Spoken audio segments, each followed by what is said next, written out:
اور میں مسکرانے لگا تو وہ بھی حیران ہو گئے کہ اسے کیا ہوا ہے۔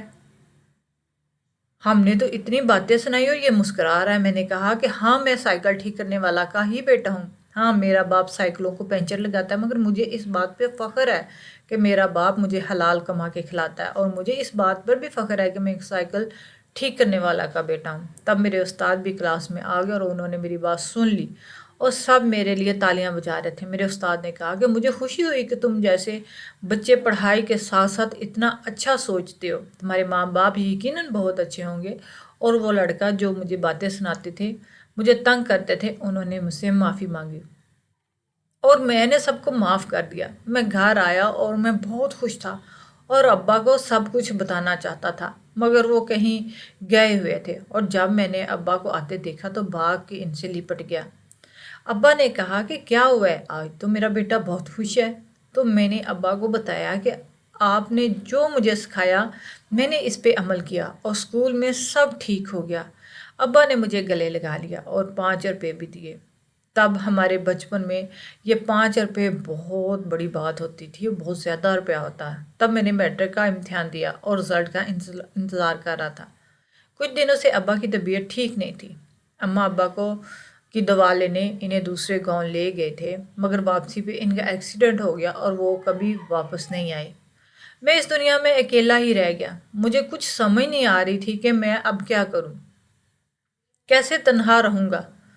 میرے والدین مجھے اچانک کیسے چھوڑ گئے تھے۔ میں سارے گھر کو دیکھتا رہتا، اماں ابا کے بنا گھر گھر نہیں تھا۔ زندگی بے معنی، بے مقصد لگنے لگی تھی۔ اماں ابا کے بنا رہنا سوچ بھی نہیں سکتا تھا۔ جی چاہتا تھا کہ خود کو بھی کچھ کر لوں اور ان کے پاس چلا جاؤں۔ زندگی کیوں اتنا بڑا امتحان لیتی ہے؟ کیوں ہمارے پیارے ایسے چلے جاتے ہیں؟ اب میں کیا کروں؟ اب میرا کوئی نہیں جس کے کندھے پہ سر رکھ کے میں رو سکوں۔ اس دن تیز آندھی آئی اور میں ڈر کر کمرے میں بھی چھپا بیٹھا رہا، بچوں کی طرح روتا رہا۔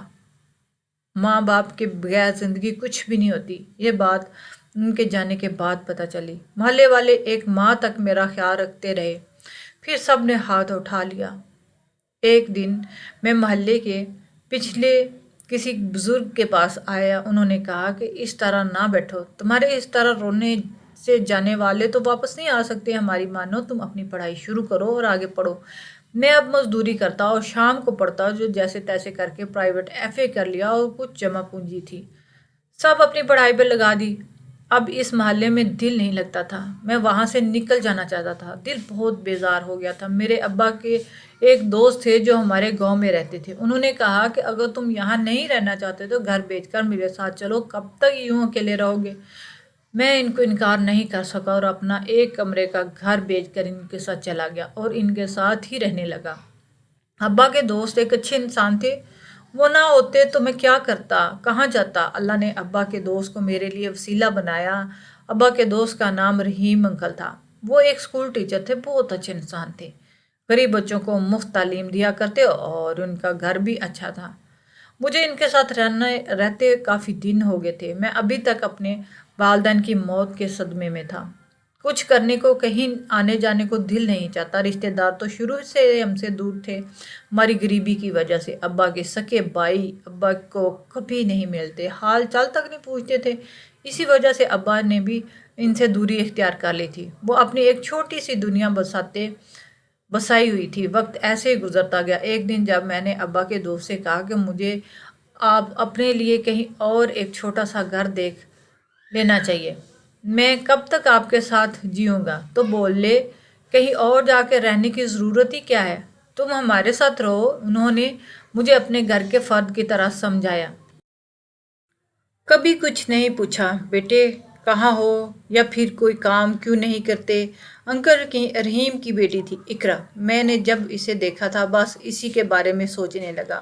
وہ روز مجھے کھانا دینے آتی۔ آج کافی دیر ہو چکی تھی اور وہ ابھی تک نہیں آئی تھی کھانا لے کر، اور میں بے چینی سے اس کا انتظار کرنے لگا اور اس سے اپنے دل کی بات کہہ سکوں اور یہ بھی جان سکوں کہ وہ بھی مجھے پسند کرتی ہے یا نہیں۔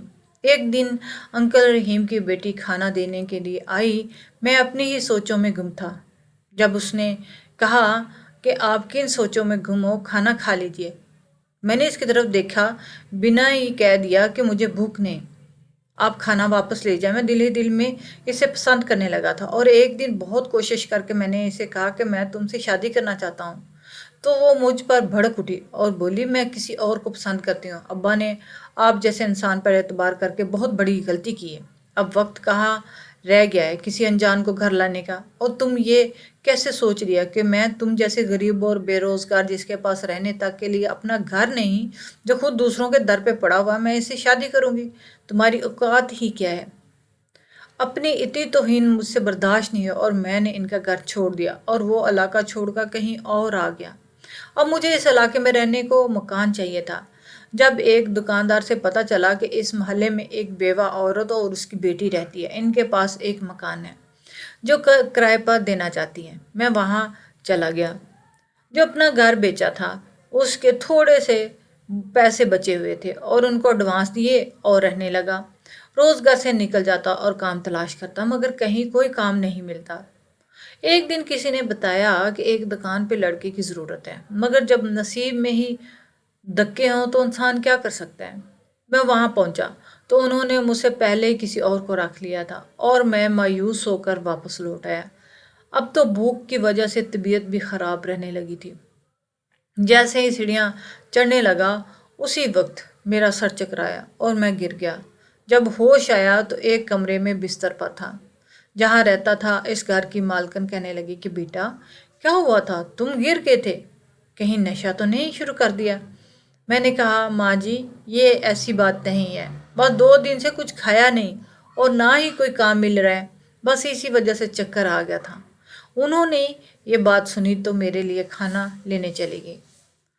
میں بہت شرمندہ تھا کہ کیسے کسی پہ بوجھ بن گیا۔ یہاں رہتے ہوئے اتنے ماہ ہو گئے، کرایہ بھی بڑھتا ہی جا رہا تھا، وہ بھی اتنے ماہ سے نہیں دے سکا تھا۔ پتہ نہیں شاید میری قسمت بھی ابھی تک ٹھوکریں ہی کھانا لکھا ہے۔ اب روز کھانا ملنے لگا، حالانکہ ان کا اپنا گزر بسر بہت مشکل سے ہوتا تھا۔ روز ایک امید لے کر جاتا پر کہیں کام نہیں مل رہا تھا۔ میں جب سے یہاں آیا تھا روز گلی سے گزر کر نوکری کی تلاش میں نکل پڑتا۔ جب راستے سے گزرنے لگا تو روز ایک فقیرنی کو بیٹھے ہوئے دیکھتا، وہ روز مجھے آواز دیتی اور کہتی کہ بہت پریشان ہو، سنو اب تمہاری پریشانی دور ہونے والی ہے۔ میں نے اس کے بات کو سنی انسنی کر دی اور وہاں سے گھر آ گیا۔ ایک دن جب پچھلے راستے سے گزرنے لگا تو وہاں بیٹھی اندھی فقیرنی نے مجھے آواز لگا کر کہا کہ تم کیوں پریشان ہوتے ہو جبکہ دولت تو تمہارے پیچھے بھاگ رہی ہے۔ میں حیران رہ گیا اور اس فقیرنی کی بات جھوٹی سمجھ کر آگے جانے لگا تو وہ بولی کہ تم بھی تو میری طرح ایک آنکھ سے اندھے ہو۔ اس کی بات پر میں پتھر سا ہو گیا کیونکہ یہ بات کسی کو معلوم نہیں تھی۔ میں تو فوراً اس فقیرنی کے پاس گیا اور اس کے قدموں میں بیٹھ کے رونے لگا۔ تب وہ بولی کہ تم مجھ سے نکاح کر لو، پھر تمہاری دنیا بدل جائے گی۔ پہلے مجھے اس کی بات بہت بری لگی، پھر میں نے سوچا کہ چھپ کر نکاح کر لیتا ہوں، اگر دولت نہ ملی تو طلاق دے دوں گا۔